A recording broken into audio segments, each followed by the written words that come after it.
Han pasado las Pascuas. Espero que os hayáis comido más de una mona de Pascua. ¡Que muera!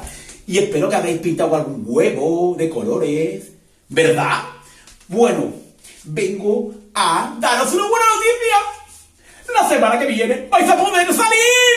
¡Oh, oh, ole! Podemos ir a Mercadona. No, a Mercadona no. Podemos ir a dar una vuelta. Poquito. Pero eso es muy bueno, porque nos pegará la luz del sol para producir vitamina D. Muy bueno para vosotros, ¿vale? Y para vuestros papis también, ¿eh? Bueno, y un secreto, os voy a dar un secreto. De aquí a una semana es el Día de la Madre. Ya sé que vuestras madres estarán viendo este vídeo, pero da igual. Vosotros tenéis que pensar algo para regalarles.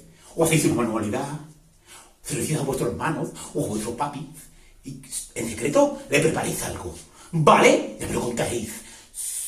Bueno, amigos, creo que ya está todo. Espero veros muy pronto. Espero que estéis todos súper bien, ¿vale? Me acuerdo mucho de vosotros, ¿de acuerdo? Hasta luego, chicos. ¡Ay! ¡Hasta luego!